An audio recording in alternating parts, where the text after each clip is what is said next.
Nawawalaan ba siya? Sige! Ayos na! Naisara ko na maayos ang usapan! Walang mintis! Teka, walang espasyo sa'yo. Isa lang ang makauupo.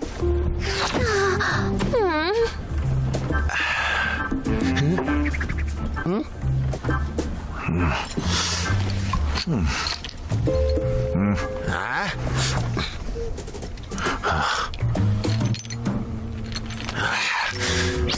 Ang barat mo! Ikaw talaga...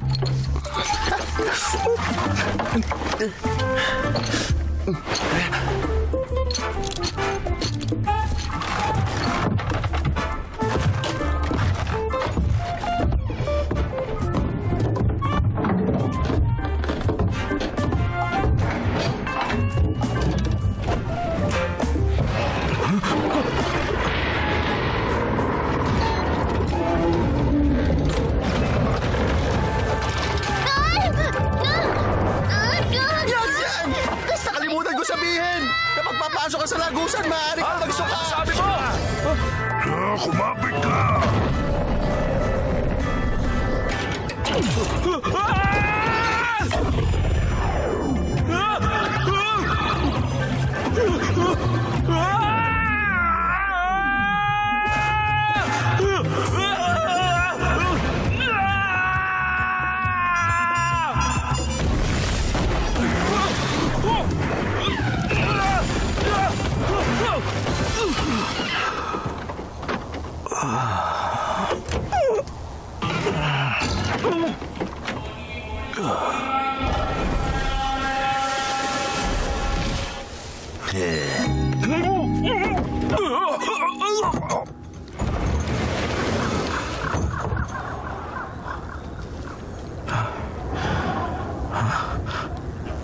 Ito lang, Chang'an.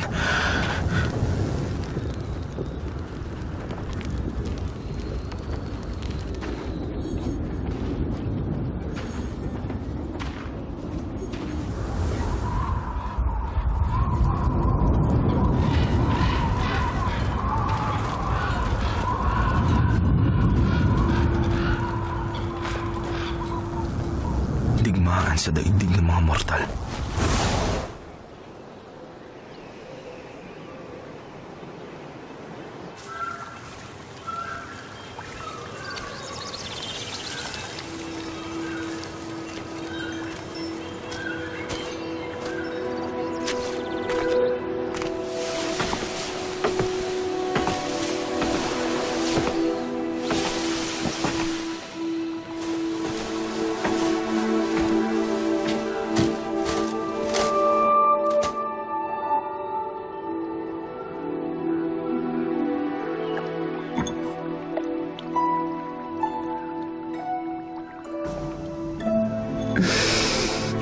Nakarating ka.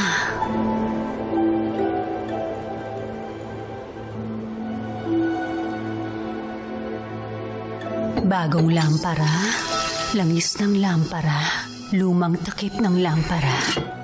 Kumpleto na ito.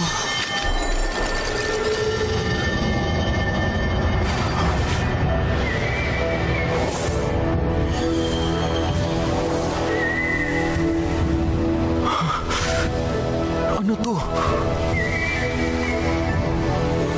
Yang Jian, alam kong nariyan ka. Huwag kang magtago. Bakit hindi mo sabihin kay Chen Xiang ang tunay na silbi ng lamparang lotus? Sinundan mo ako?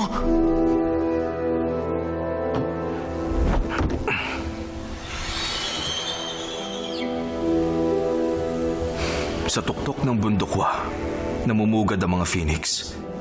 Sila ang mga espiritu ng apoy. May lakas na makapagwawasak sa mundo. Kapag pinakawalan sila, magbibitak-bitak ang buong kalawakan. Inihandog ng Diyos ang sinuha ang lampara sa iyong ina para manatili siya sa bundok at mabantayan ng mga phoenix. Pero may 12 taon na ang lumipas. Naging maligalig ang mga phoenix. Hindi sila kinaya ng lampara. Pinadala ako ni Kuro upang tulungan siya. Pero napakalakas ng kapangyarihan ng mga phoenix. Nabasag ang lampara.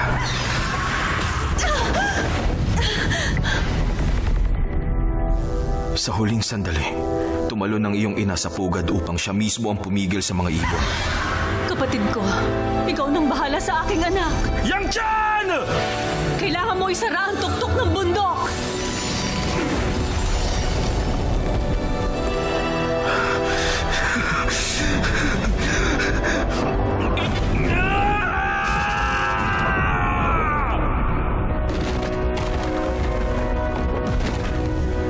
Pinatamaan ko ng aking palakol ng bato.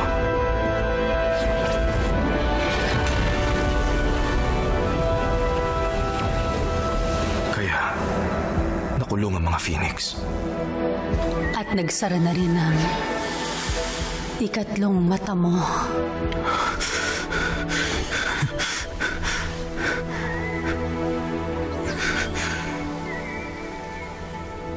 Hindi siya inilibing dahil sa nag-asawa siya ng mortal. Sinakripisyo niya ang sarili niya. Chen Xiang, ang iyong lola ay nag-asawa rin ng mortal. Kami ng iyong ina ang anak nila. Sugatan ako, hindi kita kayang alagaan, kaya dinala kita sa kuweba ng Jinxia. Hindi mo ako dinalaw ron. Tiyuhin kita! Pinagbawal ng guro bago ka bigyan ng pagsasanay. Nagsasabi ba siya ng totoo? Lola Wanlu? Lola Wanlu? Totoo yon. Ang lahat ng yon.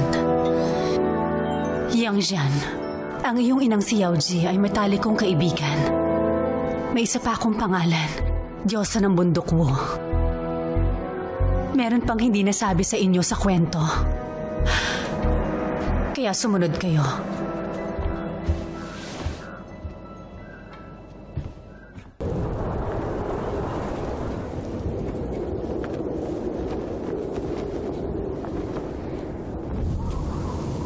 Ang bundok Hua at ang tuktok ng lotus.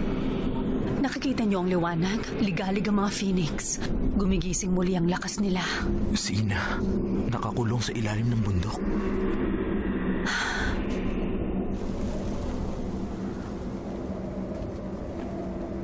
Ito ang dating parola ng Bundok Li.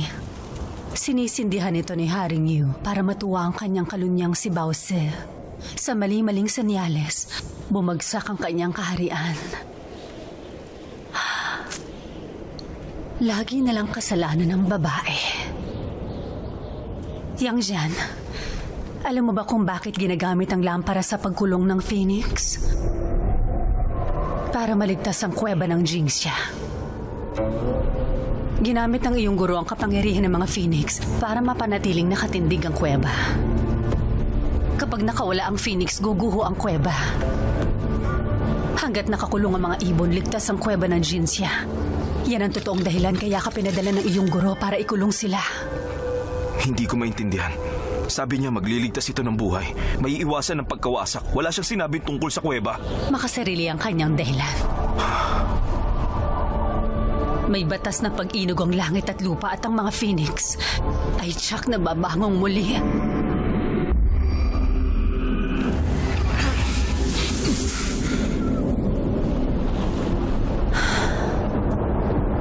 Yang Jian, naaalala mo ba nung hinati mo ang bundok?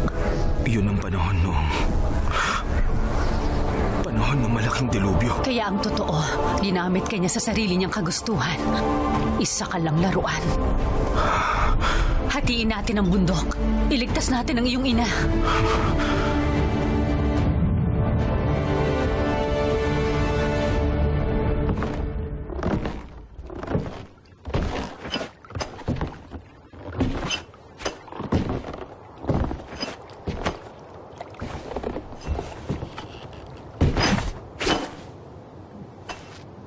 Wanlu, kung totoo ito, gusto kong tumulong.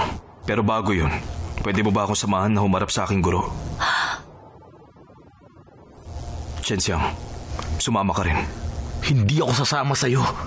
Pare-pareho lang kayo ng mga guru roon. Umalis ka na. Ako nang gagawa. Chen Xiang! Matapos mong malaman ang lahat, babalik ka pa rin sa iyong guro.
Patawad, Diyos ang Wu.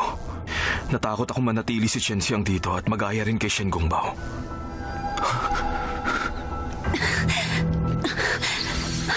Anong sinasabi mo? Nung huli tayo magkita, ginamitan mo ako ng mahika. Dahil doon na naginip ako. Diyan!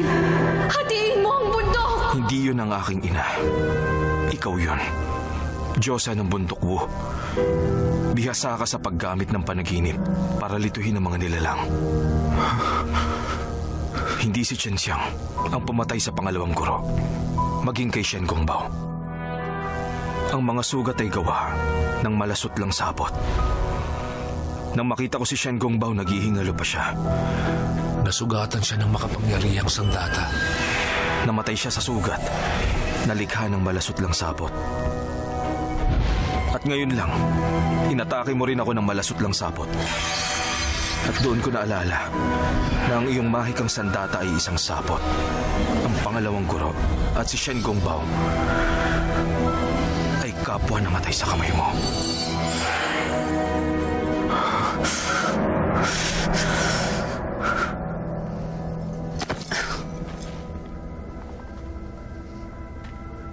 Totoo. Lahat ng yon. Bakit mo ginawa yun? Kung hindi ko ginawa yon, hindi ka aalis sa kuweba ng Jinsha. Nakalulungkot ang pagkamatay ni Shen Gongbao. Magkatuwang kaming dalawa. Ngunit nang makita ko ang lagay niya, hindi ko maatim na hayaan siya. Kaya tinapos ko ang pagdurusa niya. Hindi ko pa rin maintindihan kung bakit. Chen Xiang, lahat ng ginawa ko ay para mahati ang bundok at iligtas ang iyong ina. Hindi gaya ni Yang Jian. Ano mang dahilan mo, hindi ka dapat basta pumatay.